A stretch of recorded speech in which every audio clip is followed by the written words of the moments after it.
Эрхэм үзэгчдийнхээ өнөөдрийн амгалан айлтгая. Ариусхан гүмүдаа нэвтрүүлгийн шин дугаар эхэлж байна.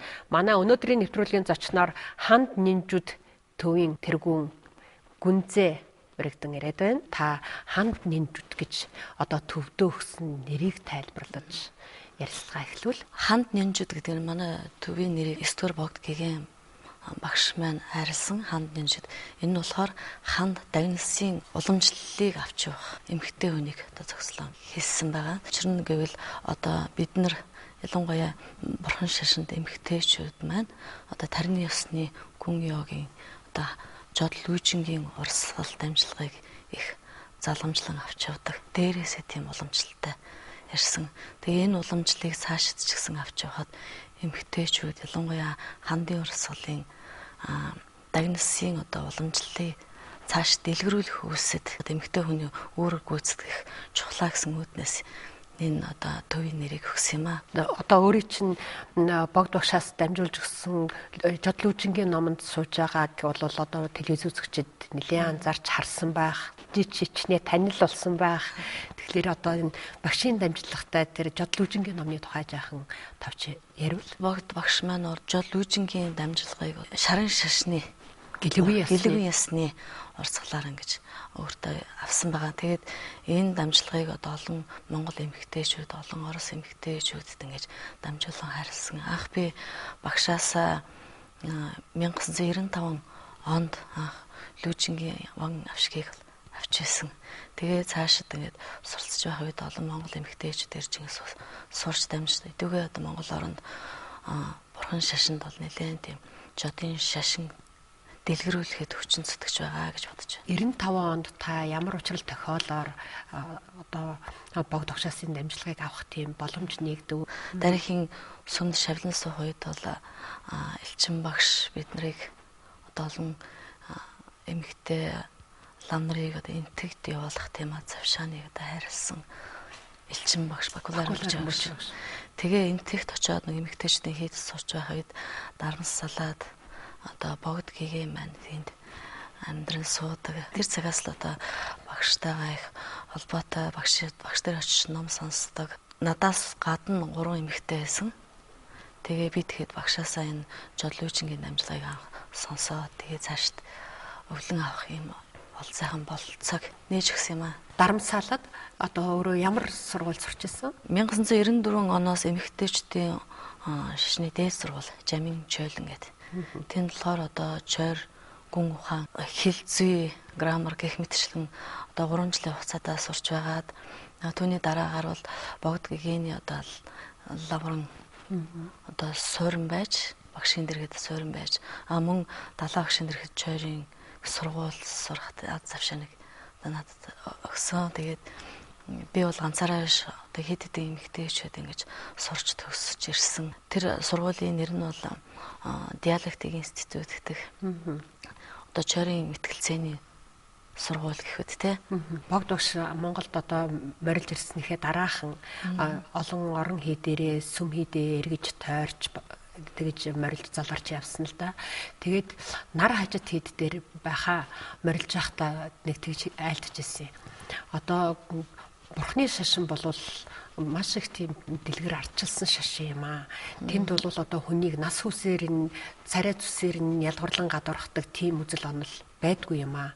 Ямар л хүн бурхны номыг одоо судалж мэдий таньж гэгэрээ гэсэн тэр хүн бүхний өмнө одоо нээлттэй байдаг одоо ийм эргэдэг шашин юм шүү гэж ингэж айлтжсэн. Тэгэхээр одоо нэрэн энэ нэг бурхны шашинд дах Монголын эмэгтэйчүүдийн үүрэг хөгжилд оруулж байгаа хувь нэмрийн тухай та бас товчоловч ярил. За ер нь ардчлалын нийгэм 1990 оноос одоо өгч эхэлсэн шүү дээ. Нээлттэй болсон. Бурхан шашин чөлөөтэй шүтэх тийм эрх арт олонд олгож өгсөн. Одоо өнөө хүртэл одоо 22 жил гар болчлоо шүү дээ. Ер нь бол Монголын бурхан шашинд эмэгтэйчүүд маань бол их олон зан үйлийн уншлага номнуудыг бол энэ тэргүүнд үздэг. Бусад орны бурхан шашинд эмэгтэйчдээс юугаар онцлогтой вэ гэхээр одоо хийсэмдээ хурал номыг хурдаг, ард олондоо үйлчлдэг, нийгэмдээ үйлчлдэг тийм итгэвтэй. өөр ингэсэн номын багштай багшаасаа очиж одоо бодмөрийн зэргийг судлах, оюун судлах, тэгээд чойрын номыг багасаа ингэ судалдаг. Тийм болцоог өөрөөсөө нээж өгснөр их ялгаатай. Мөн Мойсийн одоо эмэгтэй докторант дууд байдаг штэ. Бурхны шашны одоо их олон одоо онлын номууд практикийг одоо их судалж үзэж байгаа гэсэн тийм одоо юм юунуудыг түүнийг гаргаж ирсэн үнд бол би их сайшаалтай хэрэг гэж боддог. Яг тэгвэл эмэгтэйчүүд маань өөрсдөө их тийм хүчин зүтгэлтэй байж одоо ард олондоо тийм ойр байж чаддаг. Яг тэгвэл эмэгтэйчүүд боловсралтай байвал өөр хүүхдэд хойч үедээ боловсралыг хамгийн түрүүний төрөнд одоо их хүргэж өгдөг. Одоо дунд сургуулийн багш нар бол бараг 90% нь эмэгтэйчүүд, эмэгтэй багш нар болдог тий. Тэгэхээр тэр эмэгтэйчүүд маань бурхан шашны одоо мэдлэг боловсралтай байх юм бол тэр хүүхдүүдийн хүмүүжилд бол их нөлөө үзүүлдэг. Ялангуяа хүний зөөлөн сэтгэлийн эмэгтэй хүн өөрөө уян сэтгэлтэй байдаг тий. Төрлөх чанар нь. Тийм учраас одоо тийм уян сэтгэлийг одоо хүүхдэд хамгийн түрүүнд нөлөө үзүүлж чадах юм бол одоо энэ ард олондоо ч юм уу бурхан шашны одоо энэ мэдлэгээрээ бусдад үзүүлэх нөлөө их хүчтэй байдаг. Миний бодоход бол одоо сүүлийн 5-6 жил манай Монголын бурхан шашинд эмэгтэйчүүд маань олон орны хурал зөвлөгөөнд оролцдог болсон. За түүгээрээ их суралцдаг болсон байна л да. Яагаад тэгэхээр өнөө цагт Европ, Оросын олон орнууд эмэгтэйчүүд маань хүч төрөн орж төвдийн буддизм ч юм уу те Монголын бурхан шашны одоо энэ холбогдлолтой тийм онлын талын одоо судар номууд юу вэ? Тэр бүгдийг судалж зүгээр нэг ийм мухрас хэсэг талаасаа биш те зүгээр нэг уншлах талаа бол голлохгүй. Яг тэгвэл тэд бүгд бол зан үйлийн талыг мухрас хэсэг гэж ойлгодог. Европын хүмүүс. Харин одоо энэ гүн ухааны сэтгэл зүйн талыг бол их судалж гүйцэтгэдгээр Азийн эмэгтэйчүүдээс их ялгаатай байдаг болов уу гэж бодож байна. Тэр үзлээрээ ч гэсэн тэд нар бол феминизм буюу эмэгтэйчүүдийн тэр хэгшэрх гэж ярьж байна шүү дээ. Өхөөсийн тэгшэрхийг одоо ялангуяа бурхан шашинд эмэгтэйчүүдийг бас хэрэгэн зэрэг өгөх хэрэгтэй ч юм уу. Одоо ламар хуврагуудтай те адилхан номын багш бас байх ёстой гэдэг үзлийг бол хэд давмгаасан байдаг. Харин түүний хажуугаас бол Монголын бурхан шашинд эмэгтэйчүүд бол маш их сүжигтэй, их суур байдаг учраас номын багшийг дээдэлдэг, лам хавраа их дээдэлдэг. Бурхан гончгсон юу вэ гэдгийг бол нэг төрөд их ойр байдгаараа.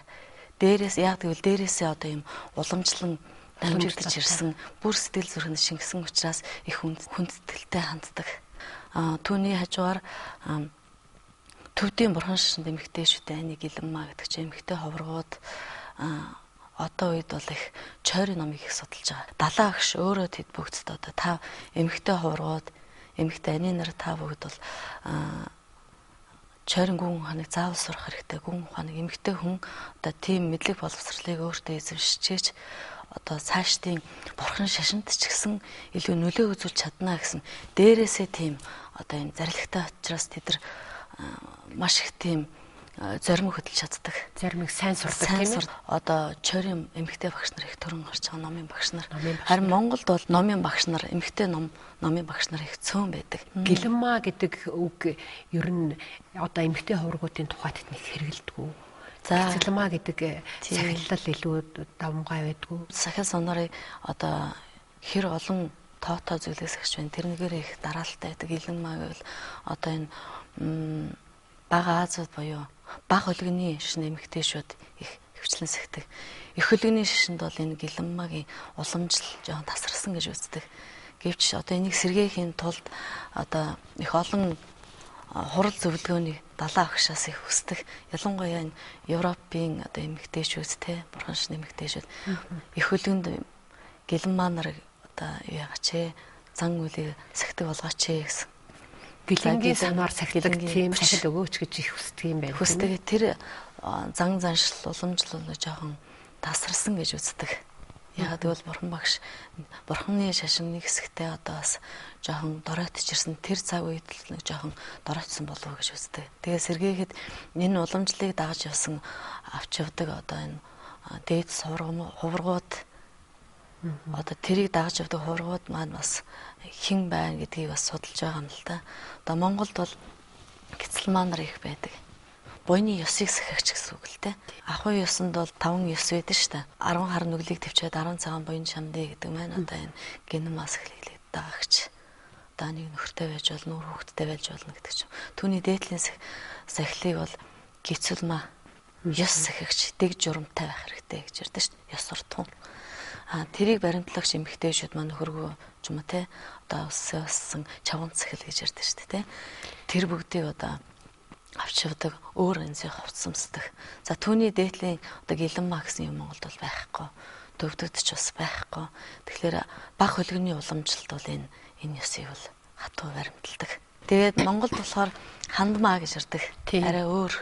Хандмаа гинмаа бас арай өөр юм л та. Тэгээд бага хөлгөнд бол тэр гэлэнгийн санварыг бол эмэгтэй хүн залд юм байна, тийм ээ? Тий, залдаг. Зүгээр ингээд бурхан багшийн намтар түүхийг ажиж харж байхад бол бурхан багшаас одоо тийм гэлэнгийн санвар залъя гэсэн одоо өөрийг нь өсгөж өгсөн эгчин хүртэл гуйж байхад авга эгчин. Тий, авга эгчин хүртэл гуйж байхад үгүй л гэжсэн гэдэг. Тэгээд одоо ананд гэж одоо дотныхаа шавийн өсөл тэр өчөөс юмаа гэсэн нэг тийм домог байдаг, тийм ээ? Тий. Бидний дунд өдөр тутам ингээд уншигддаг ном Ширнэн одоо бэлэг билгөөний одоо хамгийн хураангуй сударт ч гэсэн гарсан байдаг.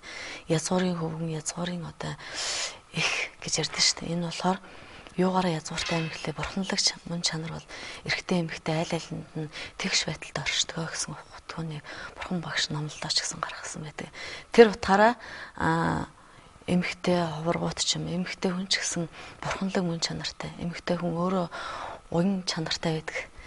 Тийм зөөлөн сэтгэлтэй байдаг. Тэр утга маань одоо бурхны одоо нинжин сэтгэл нэгүүлсгүй бод чанартай гэдгийг бол бас гаргасан байдаг. Тийм учраас эмэгтэй язгууртан энэ хүмүүс ч гэсэн одоо бурханлаг мөн чанар өөрийгөө нээж өгөхөд бас эмэгтэй ч гэсэн байдимаа гэсэн тэр үеэс л бол бурхан багш номлолтой бол гардаг. Хүн төрлөختөө одоо 21-р зуунд бид нэр бодлоо одоо гендер эрхүүс интеллекшн центр гэж яриад байдаг. Тэр бол аль эртнээс л уламжлалт амжилтлагад бол хэвээрээ л бидэнд төрж ирсэн л байх нь тийм ээ. Тийм тэгэлгүй яах вэ. Тэгээ богд багш маань дүүний шавнар бол одоо тал хавийг бас эмэгтэй хүмүүс энгийн эмэгтэйчүүд их байдаг. Тэгээ энэ бурхан шашны ялангуяа яг тарны ёсыг бол их судалдаг. Сүүлийн жилүүдэд далаа багш маань ч гэсэн эмэгтэйчүүд одоо бурхан шашны одоо эмэгтэйчүүдэд үүрэг нөлөө заавал байх ёстой. Та нарын зүтгэх хэрэгтэй гэж хэлдэг. Тийм учраас одоо бурхан шашинд эмэгтэйчүүд заавал одоо энэ ном судлаа зогсохгүй нийгэмд бол идэвхтэй үйл ажиллагааг заавал авч явах ёстой гэж би хувьдаа боддог. Бурхны шашны залбиралт ч гэсэн тийм ээ. Одоо их болсон 6 зүйлийн хамаг амьтны тусын тулд гэж тийм ээ зөвлөдөг. Өмнөх төрөл бол одоо миний их болоогүй амьтан гэж байхгүй. Би ямар ч амьтан явсныг ихээс л төрсөн байдаг тийм учраас их хүнээ бол хамгийн одоо хөндлөж үздэг. Их хүнээ бол одоо дайрх хэмээн шүтдэг. Гэх мэтчлэн олон сургаал номд ч гэсэн гардаг. Монголчуудын эмэгтэй хургуудын тухай хууч яриа их байдаг. Нэг ноёны баг хатанд багтлагдаж нэг хатан эржилдээ 3 жилийн дараа нэг хүү төрүүлж гисэн байгаа. За одоо миний өөрт чинь хийх миний ажил одоо ингээд дуусаа. Би одоо ингээд гэрээс гарна. Би сахил санваар хүртэнэ гэд баярслаад явцсан. Монгол хатны тухай тийм одоо бүр бодит түүх шүү дээ. Одоо би харамсалтай нь марчаад байна. Хинтээ аймгийн Туваан жуугаа гээл нэг сайхан хөгшний төв сураг дуулдчихл байдаг тийм ээ. Тэгэл одоо 8 дугаар богдын хатанч гэдэг юм уу. Монголын ийм одоо сахил санваар сахисан тэгээд эрдэмтэд боловсрсон тийм эмэгтэйчүүдийн улбаа ер нь хэрэг байдаг бол одоо ер нь бол ингээд лам хуургадаас ч юм уу асуухад түүхч хүмүүс асуухад их түүхэнд бичигдсэн тийм зүйл бол байхгүй. Хөвчлэн одоо энэ дээдс одоо хувилгаад ч юм уу тий шашны эзэдийн хандлаар түүхэнд бол болсон байдаг. Гэвч бол ам данцсан яриа бол их байдаг. Тэд бүгд маань одоо Монголын одоо ард олонд бол их тустай үүргийг гүйцэтгэж явсан. Тэгээ ялангуяа одоо Хувлаа хааны хатан их анх одоо бурхан шашинд Павл ламыг одоо залан дуутахад хамгийн их нөлөө үзүүлсэн гэж ярьдаг. Эх оронч цогтайжийн одоо ээжийн тайхав одоо энэ мэл богдын намтрыг орчуулахад их үүрэг гүйцэтгсэн гэж ярьдаг. Мөн 8 дугаар богдын үед бол олон эмэгтэйчүүд бол байсан юм байлээ гэж ярьдаг. Гэвч одоо түүх ном зохиолол ерөөсөө тэмдэглээгүй. Би үнэхээр гайхдаг.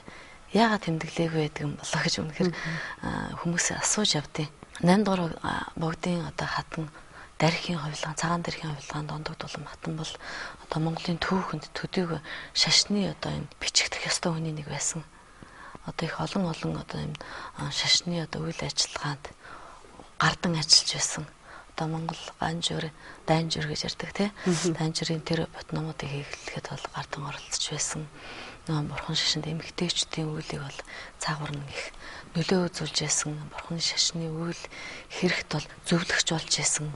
Гэх мэтчлэн одоо бас Богдхан улсын байгуулж байх үед бол эмэгтэй чойжингууд их байсан гэж ярьдیں۔ Чойжингууд тийм ээ. Сахиус оршдог эмэгтэйчүүд их байдаг. Богдхан өөрөө ч гэсэн эмэгтэй одоо сахиус анвартай зооч эмэгтэйчүүдийг бол их хүндэлдэг. Сайшаадаг, тэдгэрийн үйлсийг бол их дэмждэг. Одоо олон эмэгтэй хувиргуудыг одоо тусгаарлаханд бол хийд орон байгуулж байсан гэж ярьдсан байл. Дархийн хувилгаад бас их байдаг. Саяхнаач хүртэл байсан гинлээ. Одоо энэ Ховд аймагт сүүл одоо таалларсан нэг дархийн хувилгаа эмэгтэй их тийм егүүзэр байдалтай.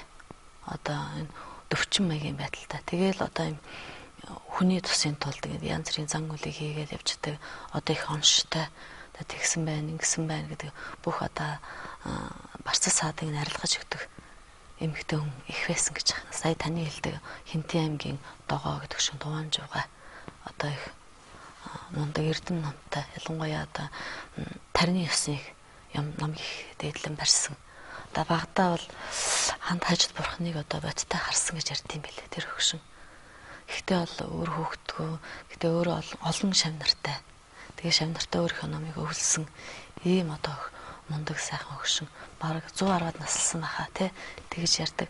Одоо миний мэддэг багш маань бас байдаг. Архангай аймгийн Чулуутын сумын хөгшин. Гарчин сааж өгд их тийм онцгой нэртэй багш маань байдаг. Одоо 100 гаруй насыг насалж байгаа. Хажид бурхны одоо номыг их олон талаас нь ингээд судалсан, байнга уншиж явдаг. За тэр орон газар нутгийн хаал хүмүүст одоо өөрийнхөө юу чаддаг гэдгээл бас ингээд тусдын болоо явчихдаг. Одоо энэ манай хотод ч гэсэн янз бүрийн одоо эмэгтэйчүүд их байдаг. За гэвч үүнийхээ хажуугаар алдаа дутагдaltaй зүйлүүд их байдаг болоо гэж боддог. Яг тэгвэл одоо энэ бурхан шашны гэхлээрэл хүмүүс одоо зурхаа зурлах. За мэрэг төрг гэл их явцдаг. Тэр бол учир дутагдaltaй их мэт санагддаг. Яг тэгвэл бурхан шашинтай хүн бурхан шашныхаа номлыг сайтар судалсан байх хэрэгтэй. Бусдад зөвлөгөө өгч чаддаг байх хэрэгтэй гэж би хувьдаа боддог. Тэгэхээр энэ их олон эмэгтэйчүүд бол цаагаараа бурхан шашныхаа үйлийг одоо хийгээ явждаг. Илдээ байхгүй ч гэсэн илдээ бол одоо лам хувруу дээдсүүд гэл их гап байдаг. Тэдгэрийн цаана бол эмэгтэй хүмүүс бол их үүрэг нөлөө үзүүлдэг. Тэр Туан жугаа бол бас тийм нандин санваартай хүн байсан юм шиг байгаа юм тийм ээ. Тий. Хамгийн дээд санваарыг тэр хүн сахидаг байсан гэж одоо түүний дэргэд байсан олон шав эмэгтэй жүжигтэй би болсон. Манайд ч гэсэн бас морилж байсан. Манай гэрт морилж байсан тэр хөгшин байна. Тэгээд их зоч дээрээс нь одоо сонсоод гэтлэх тийм номуудын үе залгамжийг одоо хойчин хэрэгтэй эмэгтэй дамжлагыг хайрлаж байсан гэж. За мөн өндөр гэгэний үед ч гэсэн одоо түүний ээж өндөр гэгэний ээж ханд жамс хатан маш их нөлөө үзүүлсэн. Өндөр гэгэнийг сурч боловсроход мөн ард толгойн тэтгэхэд ч гэсэн ханд жамс их хатан бол түүний сургаалыг дагдаг хүмүүс их байсан гэж сонсдог. Ноён хутагт данзан равчаа гих мэтчлэн одоо түүхэн дурдаад баршгүй байдаг. Гэвч бол элдээ бол их тэгж их яриад байдгүй. Бурхны шашны өөрийнх нь тийм мөн ясч бас тийм байх тийм ээ. Одоо аль болохоор л өөрийнхөө эрдмийг нууж бийж чадах ёстой л гэдэг ийм л их чиг баримталтай. Бурхан шашны одоо хамгийн гол онол сургаал бол бид үзэх үзлийг баримталдаг. Тэрийг бол одоо хоосон чанарыг ялангуяа төв үзлийн номыг их ардын уламжлал ахуй ёсонтой бас л дээдэлж ирсэн. Би гэсэн омгшлыг бол цаанаас их дарж ирсэн. Үүний зэрэгцээ одоо өөрийн багшигаа их шүтэж ирсэн. багшигаа бурхан мэт шүтэж ирснээр тийм омог бардан зам гэдэг ч юм уу феминист үзвэл бол би сэтгэл цаанаасаа бол байдгүй байхаа гэж би боддог, хувьдаа боддог. Нэг талаасаа одоо тийм сайхан гэгэрэлд орхон хүмүүс олон байж, нөгөө талаас номтой эмэгтэйчүүдийн улбаа бидэнд их бүдэг. Тийм ээ. Тиймээс одоо бол цаашд бол хин нэг нь одоо юм судлаач эмэгтэй те бурхан шашны үзэл сурталын талаар ч юм уу практикийн талаар уншлаа номын талаар бурхтын талаар сургаалын талаар ингээд бичсэн ном сургаал гарч ирэхэд бол тэрийг бол заавал дурдах ёстой түүхэнд бичих ёстой гэж би бодож байна. Харин тий цаг өөр болж байна. Тэгээ би өөрөө бурхан шашинд уламжлалыг одоо дагсан ханд хаждын одоо уншлагатай тийм CD номуудыг бас цуврал болон гаргадаг л да. Тэгээ тэр бүгдийг бол түгээн дэлгэрүүлэхэд CD болгон түгээхэд бол их хурдан ард олонд бол төвх болов уламжлалт бас нөлөө өгөх болов гэсэн үднээс би бол энэ цуврал болон гаргадаг. Тэгээ энэ бол бас зарим хүмүүст их хүрч байгаа. Тэгээ энэ мэтчлэн үнэхээр одоо эмэгтэй хургууд ч юм уу өөрийн гэсэн потенциал, өөрийн гэсэн оюуны хөгжил юу илүү вэ? Тэрийгээ бол гаргаж ирээд бүтээл хийх ёстой гэж бодож байна. Зүгээр нэг хийд оронд одоо нар хажид ч юм уу төгсгөл гэдэг маань одоо ням бясалгал уу аль эсвэл ямар нэгэн одоо CD ч гэдэг юм уу ном хэвлүүлэгч үү? Аль аль нь. Тэгэхээр одоо энэ бүтээл гэхэлэр хуучндаа бол ням бүтээл гээл одоо хээр газар те эсвэл өхөрийн газар ч юм уу ганц модны дэрэгт ч юм уу агуйт ч юм уу ингээд баслах бол тэр бол хамгийн дээд бүтээл. Түүний хажуугаар одоо тэр хийсэн зүйлээ практик дээр хэрэгжүүлээд одоо энэ үг хэсэг болгон гаргаад ингээд ном болон хэвлүүлэх ч юм уу CD болон ард олон түгээх ч юм уу. За бурхны ном сургаалыг дэлгэрүүлэх багш байдаг ч юм уу те гих мэтчлэн өөрийн одоо сэтгэл оюунд аль чадвар хөгсөн мэн тэрийг ард олон гэдэг ил гаргах ёстой. Нуугаад байлгүй. Нуугаад байлгүй тийм ээ. Одоо тийм цаг ирэх бах манай охтууд бол их сэргэлэн, их авхаалттай. Хамгийн сайхан хүүхэн хаа байна Монголд л байдаг. Хамгийн ухаантай хүүхнүүд хаа байна Монголд л байдаг. Хамгийн эрдэн боловсралтай чадaltaй хүүхнүүд хаа байна бас Монголд л байдаг шүү дээ. Бидний шашны уламжлал бол их нарийн нандин овдсууд их байдаг. Сонрын дамжлага гэж байдаг. Тэгэхээр тэр хүмүүсийг бол эмгтэй шавнар бол их авч хадгалж дамжуулж байсан. Тэр утгаараа бол их чимээг өнгөрч байсан болов уу гэж боддог. Төвдийн мэрэгд гэгээд ч гэсэн эмэгтэйчүүд эмэгтэй урга ялангуяа дархийн хувилгаад явахдаа хойштын залгамж болсон эмэгтэй ургууд ч гэсэн тэгж. За тийм учраас их чимээг байсан болов уу. Тэгвэл ясан тийм би тийм. Тэрнээс багш нар дэд ярьд айлддаг л байсан л да. Нэг юм бүр хэдийдээ сурчв гэмээр одоо үрийн гэгэнээс үчийн бүрий болтол одоо мал хуй хүүхэд нөхөргөл зогсоож хөлөөгөө ажлын дундуур зүгээр хичнээн бодис судрыг л цээжээрээ уншиж яадаг. Нэг ном уншаад айлдаад гарахт л тэрийг нь цээжлээ тоцорч яадаг завчлаад тийм хүүхнүүд их байсан юм а гэж. Тийм шонсын гэрт нэг юм санаартай ихс дээдс морилсан юм байна л да. Тэгэхэд нь бол чавхан сүнэд ямар л юу гэж тийм бохор орчинтай байсан юм да. Тэгэнгүүт би хаан суух юм гээл. Нөгөө мяндагтан маань тэгэнгүүт л чавхан сүн одоо энэ гурван ертөнд тэр чигээрээ хайран та хаа морилох уу гэж амын таглаж исэн гэж байгаа. Яагаад гэвэл тарны ёсонд бол одоо энэ гурван ертөнцийг бузар уртах зүйлийг бүгднгийн ингээд ариусгаад хот мандал бурхны хот мандал болон одоо ингэ бясалгах ёстой. Одоо энэ 6 зүйл их болсон 6 зүйлийн хамаг амтныг бурхан мэт үзэх ёстой. Өөрийн ихшгээ хайрлах ёстой.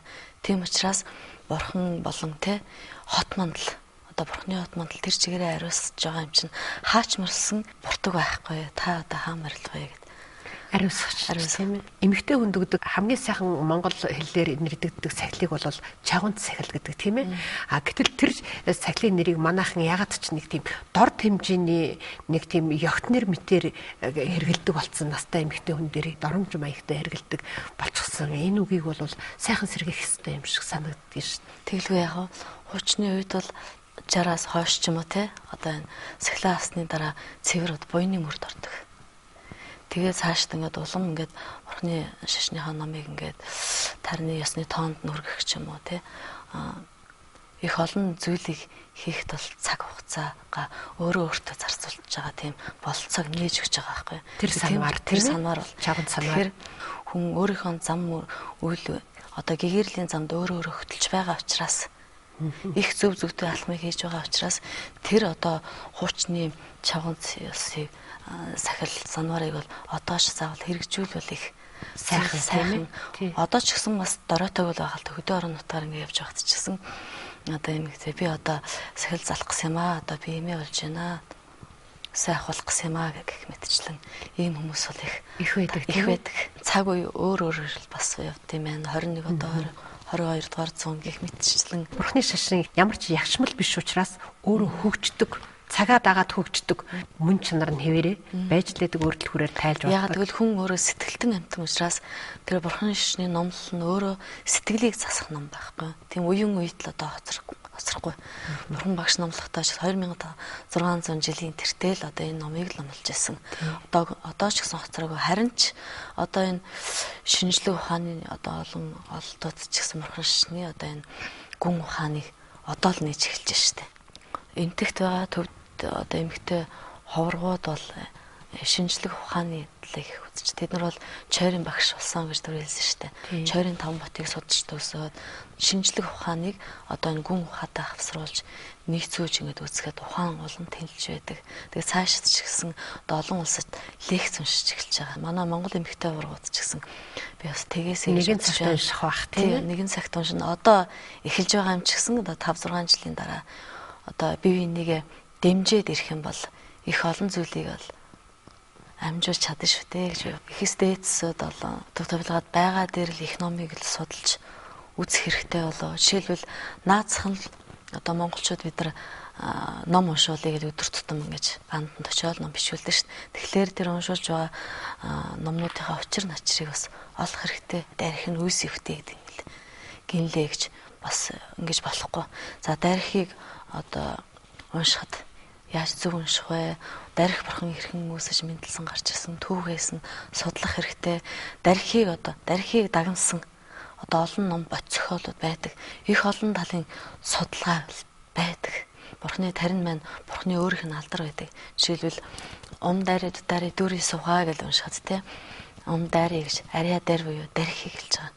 Одоо санскрит тарин өөрийнх нь алдар зүрхэн тарин гэж бурхны өөрийнх нь алдар. Тийм учраас бурхныг одоо залан дуудахтаа нэрээр нь дуудах юм бол одоо өөрөө айдас чанал ихтэй гэх мэтчлэн дархийн тарны уншаал би одоо ингэсэн тэгсэн гэдэг ч юм уу бурхантайгаа их ойр байхад тийм одоо замуудыг одоо аргачлалыг зааж өгөө гэж би хүсч байт юм аа. Тэгээд ханд нинжид төв маань одоо хүн зориод яваад очивол одоо ийм тайлбаруудыг өгөх үү? Өглөө яг бурханы одоо ном зохиолууд за ялангуяа сургаалуудаа дээдлэхэд хандын уламжлал гэж байна л да. Бурхан ханд дагнас гэдэг эмэгтэй бурхад байдаг шүү дээ. Тэр бурхад маань бол нандрын ёсны дээд төвшөнд бол одоо ингэж авч үздэг. Эглийн байдлаас эцсийн одоо эглийн бус байдал хүртэл одоо судлах хэрэгтэй гэдэг юм болоо. Тэгэхээр одоо ханд дагнас буюу одоо энэ эмэгтэй бурхтын одоо энэ ном сургаалыг тусгаалan үзэхэд бол их зөвлөгөө өгдөг манай. Би л өөрөө багшилдаг л да. Одоо ялангуяа охид бүсгүйчүүд маань чойрын номыг хүзье гэсэн хүсэлтэй хүмүүс их байдаг болсон байна лээ. Тэгээ бурханлаг эмэгтэйчүүд маань юу хүсэж байна тэр бүгдийг одоо би одоо хамттай байж зүтгэе гэж би хувьдаа одоо энэ зорилготой агуулсан байгаа. Тий. Тэгээд таны тэр хүсэл биелэх болтугай. Баярлалаа. Бурханлаг мөн чанартай оршдог эмэгтэйчүүдтэй ном сургаалаа одоо дэлгэрүүлэхэд хамтдаа хүчин зүтгэе гэсэн одоо ийм хүсэлтэй байгаа. Тэгээд хизээч хандсан та бүхэнд одоо бидний үе таалга нээлттэй байх болно. Нэгэн цагт одоо Монголын бурхны шашны нэр алдрыг өндөрт өргөж авах эрдэм боловсралтай, бас сайхан ариун сахил санваартай тийм сайхан бүсгүйчүүд Монголын энэ олон сайхан охтуудаас төрөн гарах бах. Үнэхээр тийм дархийн хувилгаанууд Монголоос төрөн гарах бах гэж би хувьдаа итгэдэг. Баярлалаа. За баярлалаа. Манай ариусхан гүмүдаа нэвтрүүлэг энэ хүрээд өндөрлөж байна. Манай өнөөдрийн нэвтрүүлгийн зочноор ханд нинжит төвийн тэргүүн Гүнзэ өргөдөн ирж оролцлоо. Ингээд дараагийн дугаараар иргэн уулзтлаа. Түр баяртай.